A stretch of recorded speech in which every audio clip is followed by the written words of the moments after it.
ये आम का पेड़ मेरा है, मैं ही इस पेड़ से आम तोड़ूंगा। मैं तोड़ूंगा आम। बादल कौवा और चीकू तोता एक दूसरे से लड़ाई कर रहे थे जब मानो चिड़िया वहाँ आ जाती है। चिड़िया, समझा लो इस मोटी चोंच वाले को, ये सारे आम मेरे हैं।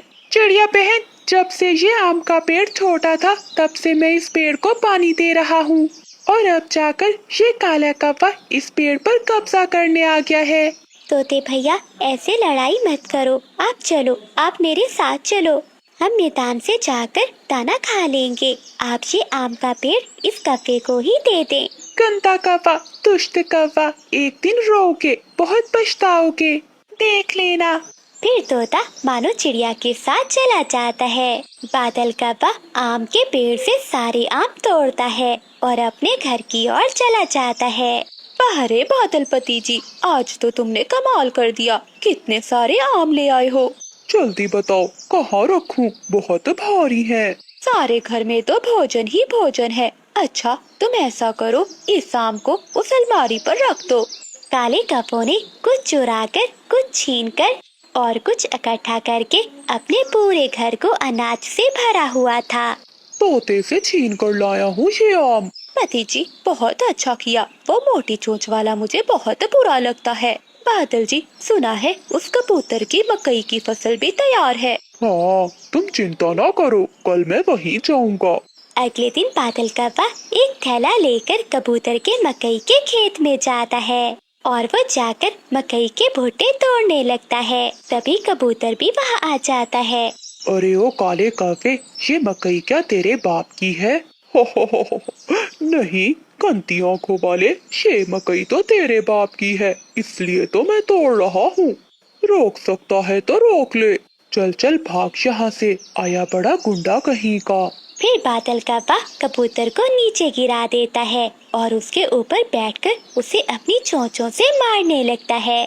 बचाओ बचाओ, कोई मुझे बचाओ।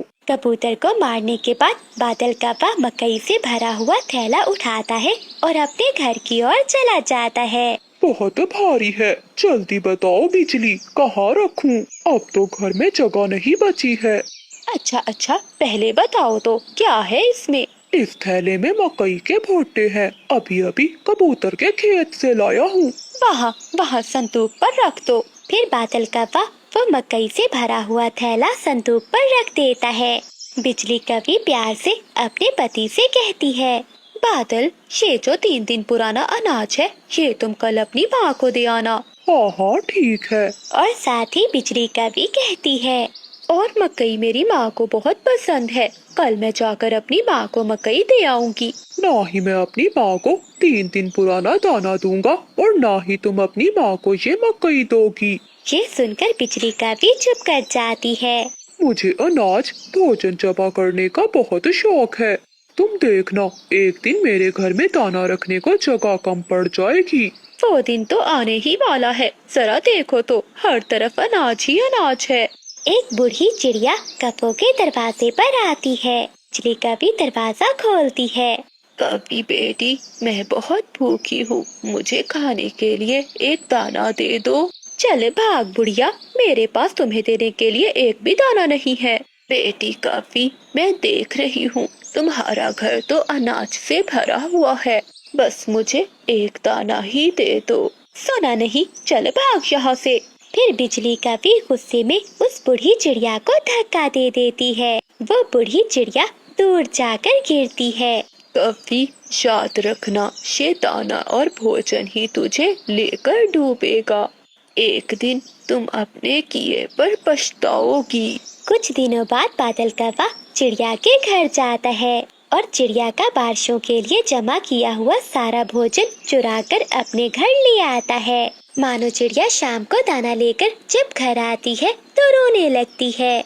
मेरा बारिशों के लिए रखा हुआ दाना कोई चुरा कर ले गया, अब मैं क्या खाऊंगी? बिजली, ये भोजन अब मैं कहाँ रखूं? बादल जी, अब ये भोजन तुम कहाँ से लाए हो? ये भोजन मैं चिड़िया के घर से लाया हूँ। तुम रुको, मैं ये घोंसला उठाती हूँ और तुम यहाँ नीचे रख दो। फिर बिजली कभी अपना घोंसला उठाती है और बादल कौवा भोजन वहाँ रख देता है। रात हो जाती है। कौवों के घर में अब इतनी भी जगह ना थी कि वो अपना घोंसला रख सके। वो दोनों कौवे अपना घोंसला भोजन के ऊपर रखकर ही सो जाते हैं। बादल जी, अब बस कर जाओ, पूरा घर भर चुका है। अब तो घर में ना बैठने को जगह है और ना ही खड़े होने को। हो, देखा ना बिजली, मैंने पूरे घर को अनाज से भर दिया है। वो दोनों कौवे सो जाते हैं। आधी रात को तेज हवा चलती है। कौवों का घर तो तेज हवा के कारण इधर उधर हिल रहा था। थोड़ी ही देर में उनका घर नीचे जमीन पर गिर जाता है। कौवा और कौवी अनाज की बोरियों के नीचे दब जाते हैं। बादल, बादल, कहाँ हो तुम? मैं यहाँ हूँ, बोरी के नीचे।